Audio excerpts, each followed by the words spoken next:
ndio eneo ambalo mwalimu alikuwa akiwa amesimama akiwa amekuja kwenye majukumu yake ya kawaida ya kuangalia vijana ambao huwa wapo hapo kambi wa kidato cha pili na cha 4. Kwa alikuwa ametokea huko Ikota, hapa amekuja kuangalia kwenye majukumu yake ya kawaida. Hao wafugaji sasa ndio walimkuta eneo hili ambapo walimshambulia na kuweza kumjeruhi siku ya Jumapili tarehe 26 majira ya saa 2 usiku. Ilikuwa eneo hili.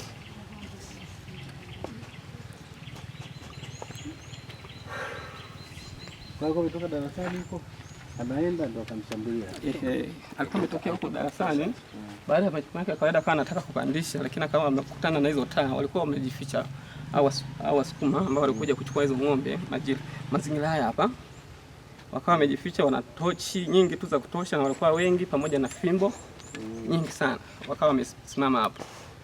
Kwa hiyo wakati sasa anajaribu kuita wanafunzi waje kuangalia nini kinaendelea, basi HP alipoziona hizo ng'ombe sasa majira saa 2 maeneo haya, aliita vijana wa scout waweze kuzichukua. Ikiwezekana wazihifadhi kwanza hapa ili kuwatafuta wenye ng'ombe waweze kuja kuchukua ng'ombe zao. Lakini tendo hilo likawafanya wale walikuwa wanafuga wachukue baadhi ya ng'ombe wakimbie nazo. Tendo la kukimbia nazo kwenda huko, wakawaita wenzao sasa ambao ni familia, wakawa wamekuja. Walipokuja ndo wakakaa maeneo haya. Sasa wakati mwalimu ndo anatoka sasa kwenda huku, ndo wakamkuta hapa, wakaanza kumshambulia na fimbo. Kwa majina naitwa Mwalimu Oswald Mlabwa, mwenyekiti chama cha walimu mkoa wa Songwe. Tumefika shule ya sekondari Igalula kufuatia tukio la kusikitisha, la kutisha na tukio la kikatili lililofanyika kwa ajili ya mwalimu wetu ambaye ni marehemu Mwalimu Dimoso. Chama cha walimu mkoa wa Songwe tunasikitika na tunalaani tukio baya la mauaji kwa ajili ya Mwalimu Dimoso lililotokea akiwa anatekeleza majukumu yake shuleni sekondari ya Igalula muda wa saa 2 usiku. Kwa ufupi tu, Mwalimu Dimoso alikuwa anajitolea kuwafundisha wanafunzi wa kidato cha 4 na kidato cha 2. Akiwa anataka kurejea nyumbani, aliuawa na wafugaji. Tunao msiba mkubwa sana ndani ya mkoa wetu wa Songwe, hususan wilaya yetu ya Songwe. Aidha, nitoe rai kwa vyombo vya ulinzi na usalama, mamlaka zote za serikali, kuanzia ngazi ya mkurugenzi, mheshimiwa mkuu wa wilaya, kufuatilia tukio hili baya la kikatili lililofanyika kwa ajili ya mwalimu wetu Dimoso akiwa anatekeleza majukumu yake. Walimu wa mkoa wa Songwe wanatoa pole nyingi sana kwa familia ya Dimoso na pole nyingi sana kwa walimu wa Songwe na hususan walimu wa Igalula kwa kumpoteza shujaa marehemu Mwalimu Dimoso. Aza nitoe rai kwa kamati ya ulinzi na usalama kuchukua hatua kali za kinidhamu kwa wale wote walioshiriki kumuua mwalimu bila sababu yoyote ya kimsingi. Nami nitoe rai kwa watumishi wote, hususan walimu wa wilaya ya Songwe, wawe watulivu wakati vyombo vya ulinzi na usalama vinashughulikia tukio hili kwa karibu sana. Na nilichofurahishwa sana ni jamii nzima ya Igalula, namna ambavyo wameguswa, hususan walimu, wanakijiji wa Igalula na wanafunzi kwa ujumla kufuatia msiba wa Dimoso. Naomba walimu wawe watulivu kipindi ambacho mamlaka zinachukua hatua za kinidhamu kwa ajili ya wahusika wote waliohusika na tukio baya la kikinyama. Ndugu zangu, niungane na wenzangu wote waliotangulia kwamba tunayo huzuni kubwa sana. Kiangalia kila mmoja wetu, kwa kweli nyuso zetu zimejaa machozi. Lakini kwa kifupi tunasema hatuna namna. Mwenyezi Mungu yeye amempenda zaidi. Nianze kutoa pole nyingi sana kwa jumuiya ya Igalula, nikianza sasa na wanafunzi, kwa sababu mpaka tukio linatukia tunaamini kabisa mwalimu alikuwa katika shughuli zake za utekelezaji wa kila siku akiwasimamia wanafunzi wa kidato cha 2 na kidato cha 4.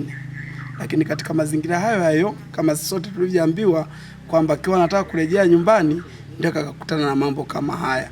Tunatoa pole nyingi sana kama chama cha walimu Tanzania, lakini pia toe pole nyingi sana kwa walimu wetu wa Igalula na wananchi kwa ujumla. Sisi kama viongozi ngazi ya wilaya, tunao viongozi wetu ngazi ya mkoa ambao tumeambatana nao, tukiamini kabisa kwa umoja wetu, basi mwenyekiti wetu wa mkoa ataenda kutoa tamko angalau nini kifanyike kwa watumishi wa kada zote, hasa hususan kada ya walimu, kwa sababu kitaka kuangalia mioyo ya walimu imekunjika sana, wamevunjika moyo. Katika hali ya utekelezaji wanakutana na vitu kama hivi. Kwa tunaamini kabisa kama chama kutakuwa na tamko ambalo kwa kweli serikali iweze kutusaidia kutulinda na kwa namna yote ili tuweze kutekeleza kile ambacho kimetuleta. Baada ya kusema hayo, nawarudia tena kutoa pole nyingi sana. Asanteni sana. Kwa jina anaitwa Mwalimu Leonard Mbukwa, ni mwenyekiti wa chama cha walimu wilaya ya Songwe. Hapa shuleni huwa tuna utaratibu wa kuzuia mifugo kuingia eneo la shule kwa sababu zifuatazo. Kwanza kabisa tuna utaratibu wa kulima mboga mboga maeneo haya ya shule, lakini pia na miti pamoja na miti ya matunda. Lakini pia huwa tunapanda miti. Kwa hiyo ng'ombe wanapokuja maeneo haya karibu ya shule huwa wana karibu hayo mazao. Kwa hiyo tukawa tumejiwekea utaratibu wa kuzuia ng'ombe wasikaribia haya maeneo ya shule ambapo tunakuwa tumepanda mazao kama hayo. Kwa siku ya Jumapili ambapo tukio lilitokea ambapo ng'ombe zilionekana majira saa 2 maeneo haya ya shule. Tendo la kuonekana kwa ng'ombe ikabidi wanafunzi watoke kwa ajili ya kuzizuia ili wakipatikana wenye mifugo waweze kuja kuichukua baadaye. Lakini pia mwalimu ambaye alipata majeraha alikuwepo kwenye majukumu tu ya kawaida hapa shuleni kama ilivyo ada, kuangalia vijana ambao wanakuwa wanajisomea ambao wanakaa hapa camp wa kidato cha 2 na cha 4 wanaokuwa wanajiandaa na mitihani. Kwa katika scenario hiyo sasa akiwa yuko kwenye mazingira yake ya kawaida, wanafunzi walitoka kuja kuzizuia hizo ng'ombe, lakini kwa bahati mbaya wale wafugaji wakawa wamekimbia na baadhi ya ng'ombe na baadhi zingine zikawa zimestokishwa hapa. Naona walipoenda kule wakaita ndugu zao wengine wakawa wamezifuata hapa hizo ng'ombe zilizopakia. Lakini walikuja wakiwa wengi, wana tochi, wana fimbo, na wakamkuta mwalimu sasa yuko kwenye mazingira yake haya ya kawaida ya kazi akiwa anataka kurudi nyumbani, ndipo walipomshambulia kwa fimbo maeneo ya kichwani. Na baada ya kuwa amemshambulia mwalimu, mlinzi aliyokuepo alipiga simu kwa madam akawa amefika, alikuwa jirani hapa na shule. Ikabidi mwalimu achukuliwe kupelekwa kwenye kituo cha polisi kwa ajili ya kuchukua ile referral. Baada hapo akapelekwa kituo cha afya cha Mbuyuni kwa ajili ya huduma ya kwanza, na walipoona kwamba mwalimu ana shida kubwa zaidi ikabidi ichukuliwe sasa gari ya ambulance kumpeleka kwenye hospitali ya rufaa. Mimi naitwa Francis Adolf Mwashiwea, ni mwenyekiti wa kijiji cha Garula. Kwa hiyo tukio hili limetoka katika eneo la sekondari ya Garula, lakini kutoka zamani utaratibu ambao umekuwa katika shule hii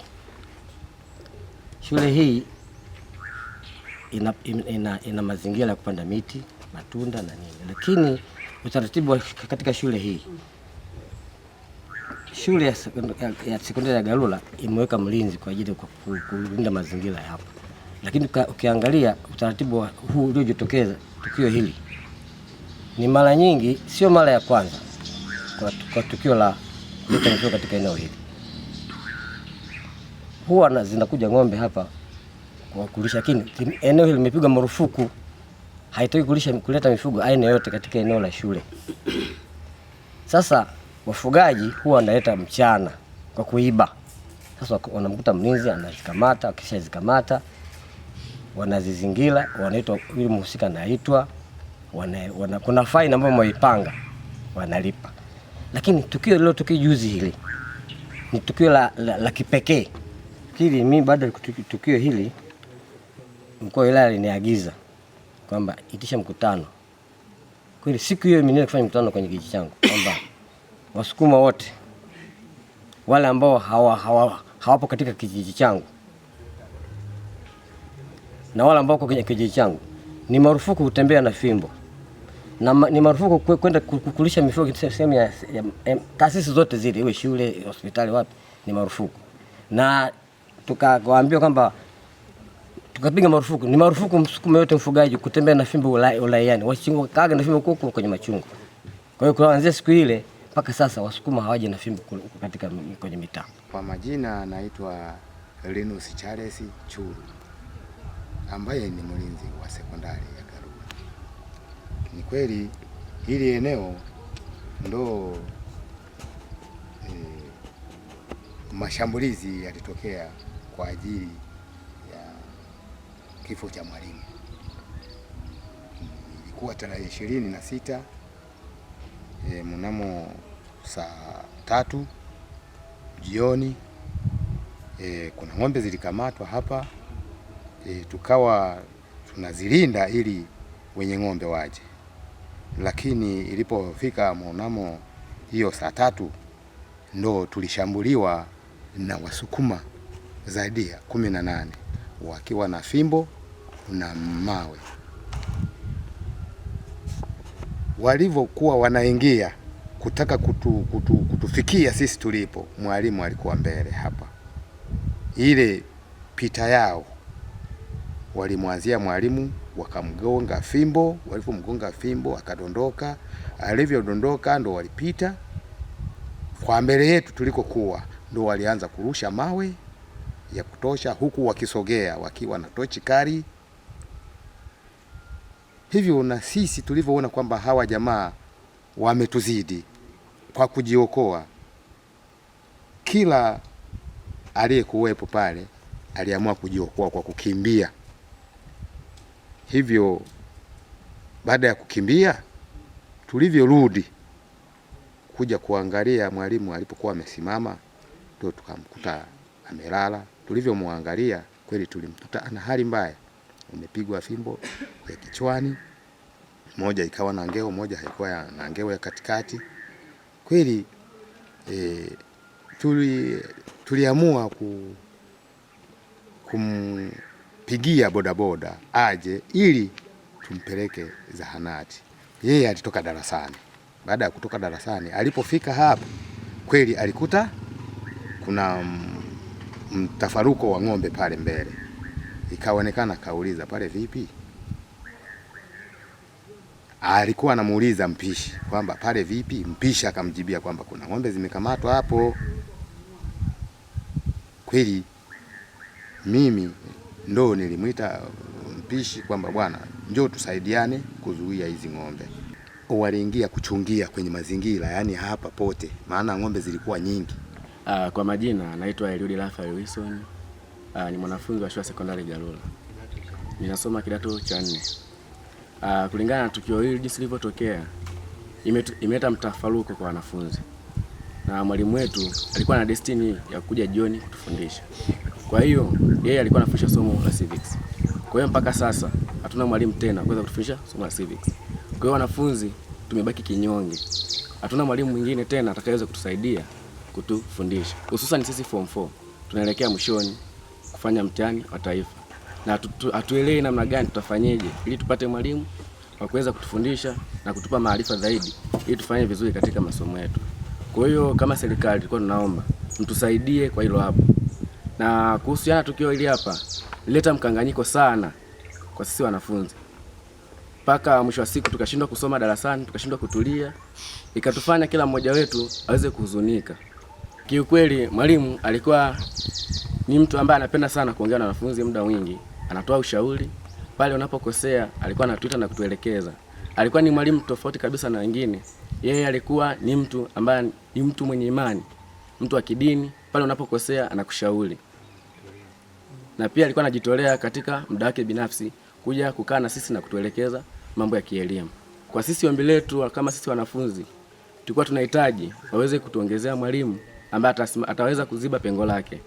Na kuhusu hao watu ambao walifanya tukio, tunaiomba serikali iongeze juhudi ili watu hao wapatikane na sheria ifuate mkondo wake. Kwa majina naitwa Clay Joseph Nyambo, mwananchi wa kitongoji hiki cha Irembo, kijiji cha Galula. Kwa kweli tukio hili lililotokea hapa sekondari limetuacha na simanzi kubwa sana. Kwa sababu hatuelewi mpaka sasa kama kuna walimu watakubali kuja kwenye maeneo yetu haya kutokana na shida hili iliyojitokeza. Manake wataanza kuogopa kwamba huko tukienda tunauawa. Ombi langu kwa serikali na kwa uongozi wetu wa kijiji, kata na vyombo vingine vya usalama, niombe tu ulinzi hapa shuleni uongezwe. Na pia naomba serikali kwa hawa waliofanya tukio hili waweze kukamatwa wote, waendeleze msako, kwa sababu sisi tupo kwenye haya maeneo. Hatutasita wala kuwasaidia, hatutasita kutoa msaada kwa yote ambaye amehusika na tukio hili. Tutatoa taarifa kwa wakati. Na pia tunaomba taasisi yetu hapa shuleni waweze kutupa taarifa kwa wakati.